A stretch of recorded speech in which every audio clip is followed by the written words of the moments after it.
إن الحمد لله نحمده ونستعينه ونستغفره ونعوذ بالله من شرور أنفسنا ومن سيئات أعمالنا.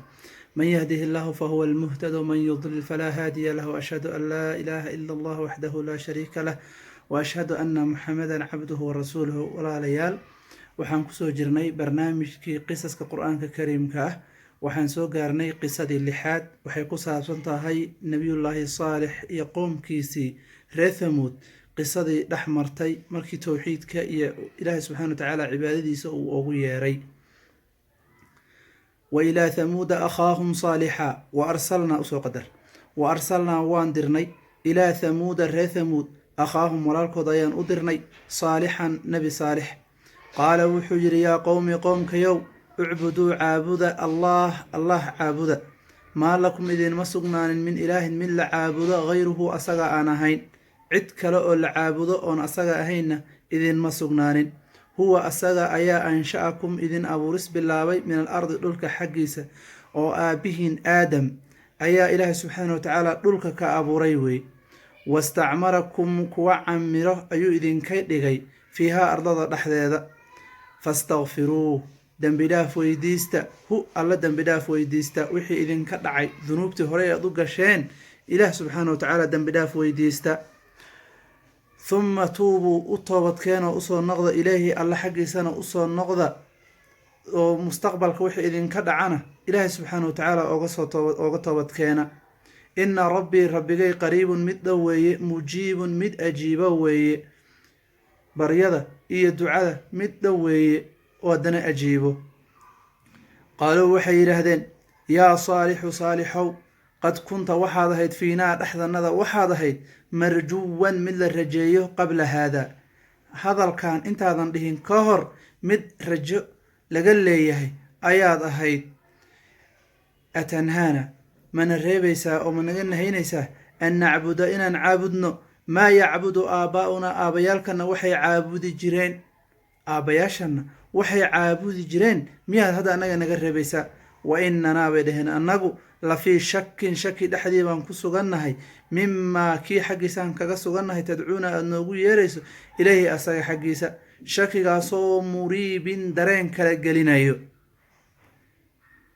nabiyullaahi thamuud markii qoomkiisii uu la hadlay oo uu ku yiri war ilaahay caabuda subxaanahu wa tacaala, asagaa idin abuuray, ardaduu idinka abuuray, yacnii aabbahana aadam ayuu ilaahay subxaanahu wa tacaala wuxuu ka abuuray caro iyo dhul buu ka abuuray, marka aadam baa laga wadaa.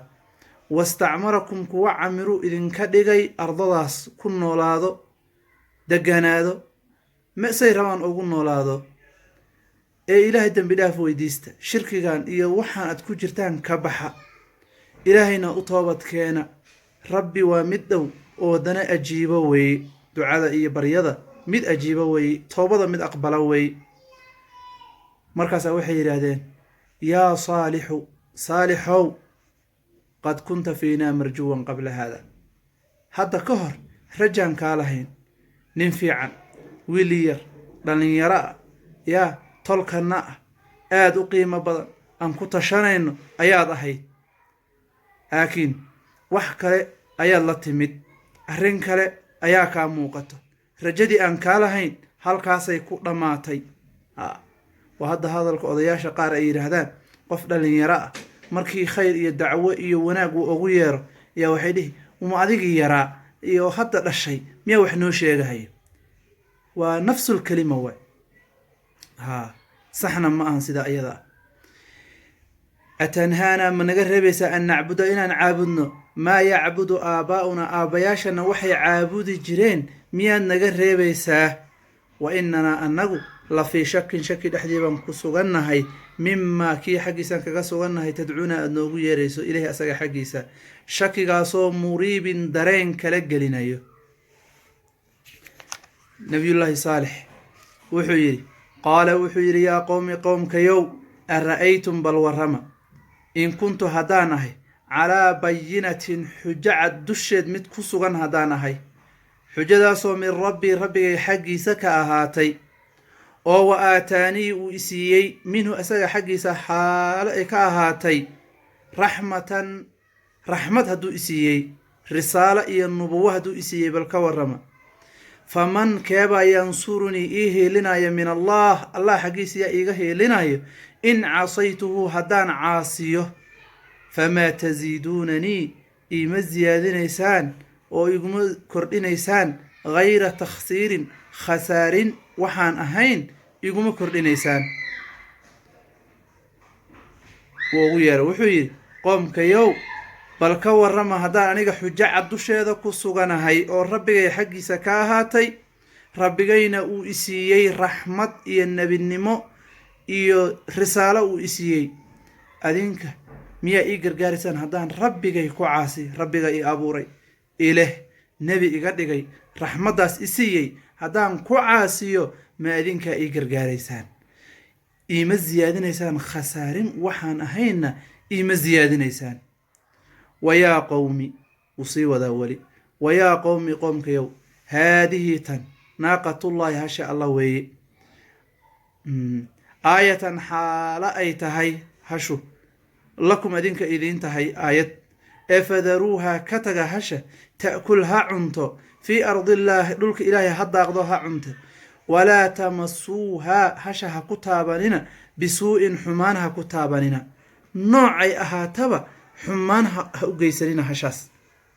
ayib, oo fa ya'khudakum uu idin qabto cadaabun cadaab, cadaabkaasoo qariibun dhow. yacni tana waxa weeye ayagaa waxay dhaheen haddaad rabto inaan ku rumayno mucjizo iyo wax cad oon kugu rumayno oo waxaa sheegaysa inay run tahay loo daliishan karo noola imow. markaasuu nabiyullaahi saalix calayhi wacalaa nabiyina asalaatu wassalaam wuxuu yidhi war maa ka daysaan, maa ka joogtaan, war may iska daadigeenna oo xujo cad na tus aan kugu raacno oo waxaa sheegaysa inay run tahay tusayso. waa tii haddii qisadii wa suuratu washamsi waa tii lagu sheegay, suuratu shucaraana lagu tilmaamay. ilaahi subxaanahu wa tacaala wuxuu nabiyullaahi saalix mucjizo ooga dhigay hashaas hal maalin ayada ceelka ka cabayso, hal maalin ayada keligeed baa ceelka ka cabayso. qabiilada dhanna ama qoomkoo dhanna maalin bay leeyihiin. arrintii ayada ahayd way dhacday. hashii xataa waxay dhaheen hashaan ha dhasho, dhagaxaan ha dhalo, hal ha dhalay dheheen. bal cinaadkooda iyo madax adeygooda bameelu gaara fiiri. dhagixii waa mucjizo rabbi nebigiisa ku xoojinaye, dhagixii wuu fooshay, hal buu dhalay. hashi baa waxaa laleeyahy marka maalin ayadaa ceel ka cabayso, maalin adinkaa cabaysaan.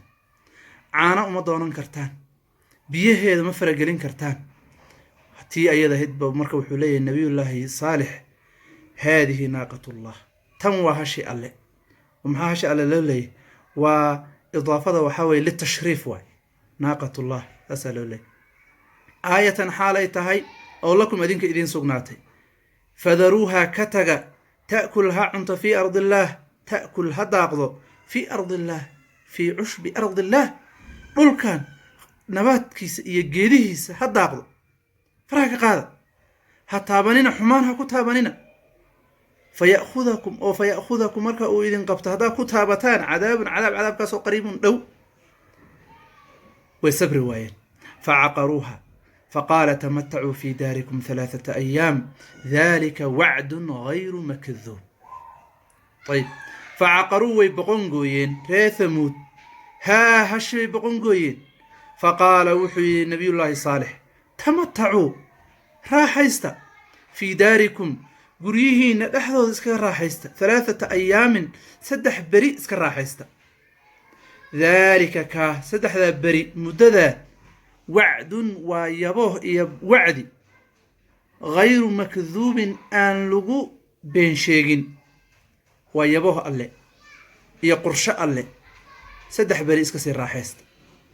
kadib maxaa dhacay? falamaa jaaa amrunaa najaynaa saalixa. falamaa jaaa markuu yimid amrunaa arrinkanagi markuu yimid, arrinkii ayaga lagu halaagi lahaa wey markuu yimid, najaynaa buu yidhi allah subxaanahu wa tacaala waan badbaadinay saalixa, nebi saalix baan badbaadinay, waaladiina kuwiina waan badbaadinay aamanuu rumeeyey macahu nabiyullaahi saalix la jirkiisa, biraxmatin naxariis sababkeeda ayaan ku badbaadinay, oo mina annaga xagganaga ka ahaatay, wa min khizyi yowmi idin maalinkaa hooggeedii na waan ka badbaadinay, ina rabbaka rabbiga huwa asaga alqawiyu midka awoodda la wey alcasiizu ee haalibka ahon laga adkaan karin wey wa akhada aladiina dalamuu sayxa waa kuwaana kuwii beeniyey marka waxa ku dhacay wa akhada aladiina kuwii waxaa qabtay dalamuu dulmiga sameeyey alsayxatu qayladii ayaa ku qabanay buu alla subxana wa tacaala qayladii ayaa qabatay fa asbaxuu waxay ahaadeen fii diyaarihim guryahooda dhexdooda jaahimiina kuwa jilba joogo ayay ahaadeen